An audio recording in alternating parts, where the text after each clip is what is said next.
Welcome dear students. With this video I welcome you to the 12th chapter of your chemistry book from part 2. So this chapter it deals with organic chemistry of the class 11th syllabus. This part is completely of organic chemistry, and what you require here is a complete concept of organic chemistry, that what organic chemistry is.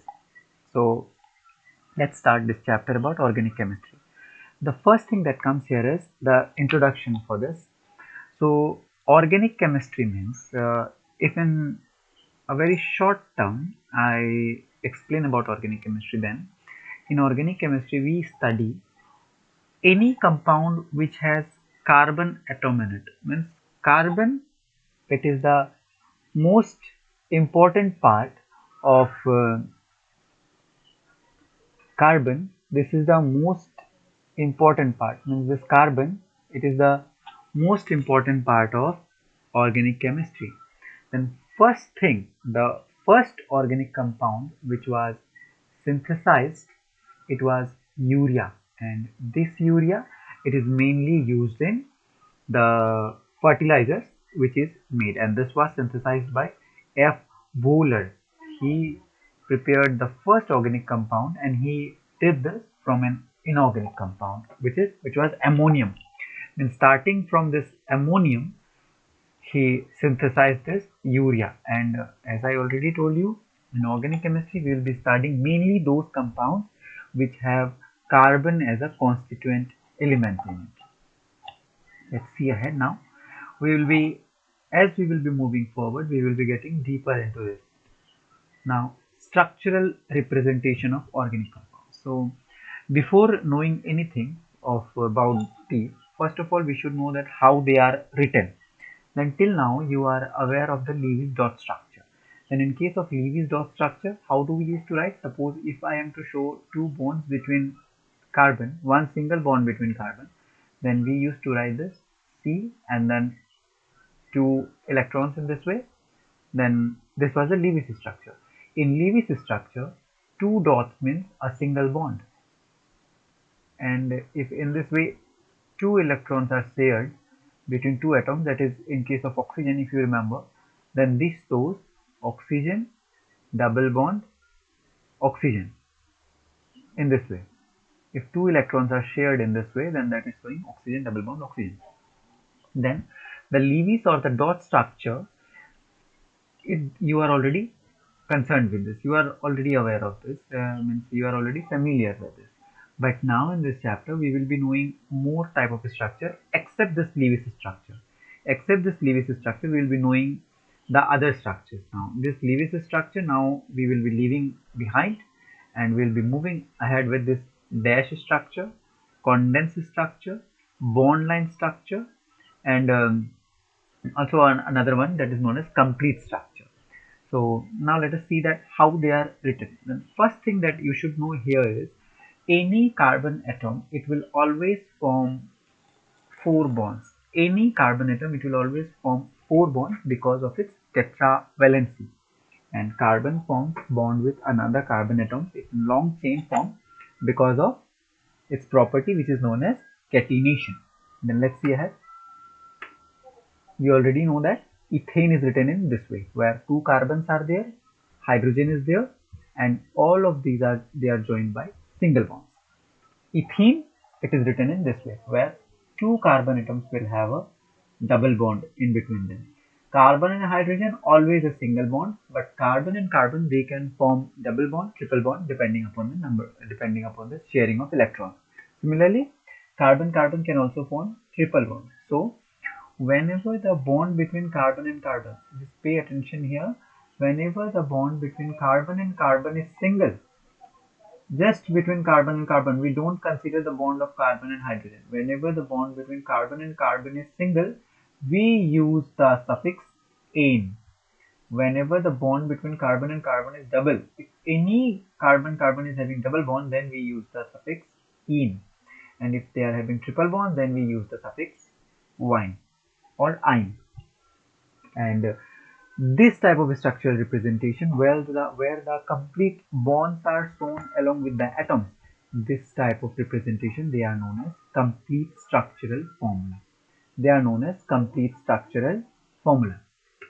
Moving ahead, these structures which I have shown you behind, they can also be written in this way, where we do not show the single bonds. Wherever the single bonds were there, you can see here, these all were containing single bonds. We don't show the single bonds. If no single bond is shown, it means that you have to assume by yourself that the carbon and carbon they are having single bonds, and this hydrogen it is having three single bonds here, but the double bond and the triple bonds they are shown. So these type of representation, they are also a type of representation, and they are also known as semi-condensed structure. This one is a complete structural formula. This is known as semi-condensed structure. Here this 3 will be in suffix here. This 3, this will be in the suffix in this way. It will be written in this way, CH3, CH3. Now, organic chemists means organic chemists, those who are dealing with this carbon containing compound is organic chemistry. They found that this type of representation was too much time consuming. It required too much of time. So they developed different type of ideas how to represent these elements in shorter way or in short time. Then you see here 3-methyl octane. 3-methyl octane. This how this name is coming. We will be learning that one in the coming video. But here, this 3-methyloctane, this can also be represented in this way. This 3-methyloctane, you see here, this atom, this one, this molecule, it can also be represented in this way, in a zigzag fashion. In a zigzag fashion, and further, this can be represented in this way. Now, whenever any molecule is represented in this way, one single line, it means a CH3. This means a CH3, and any joint, then this joint, it will show, it represents a CH2. Then you can see here, this one single line, here it is CH3, this CH3 it is here. This CH2, this CH2 it is here.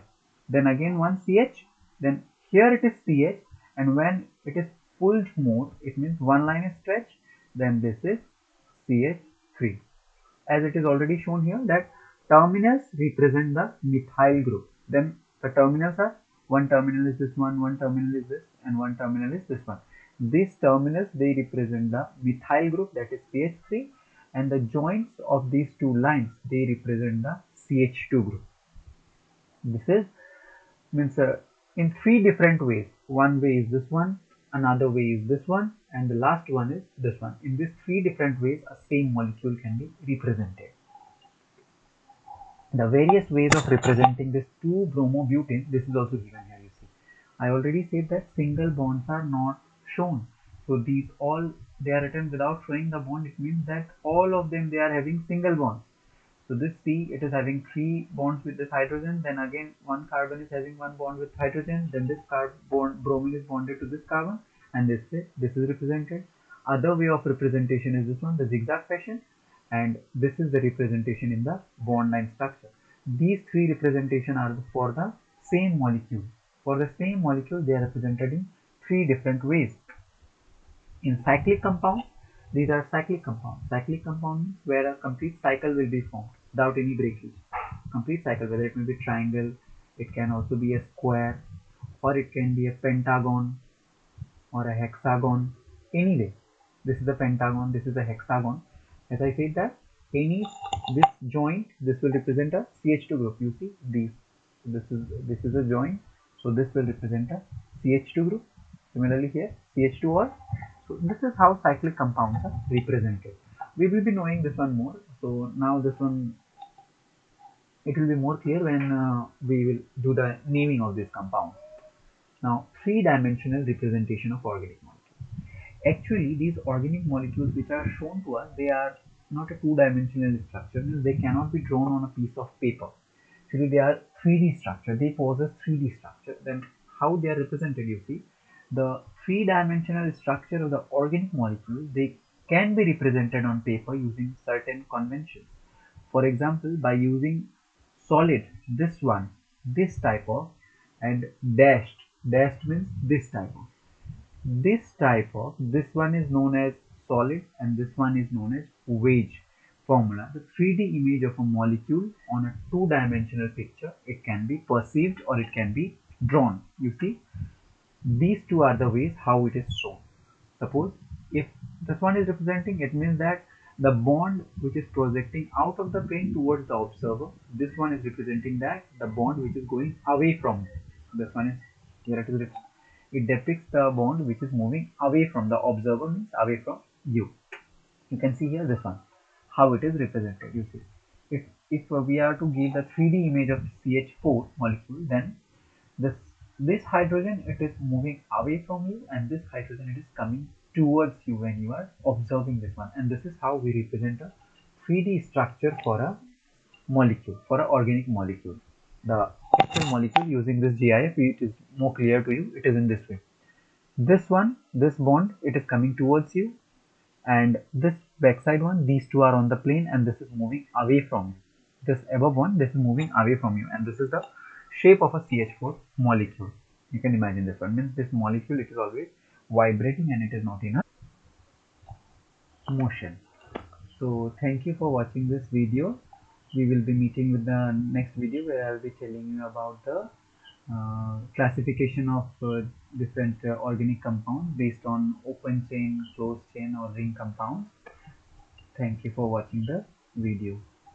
Thank you.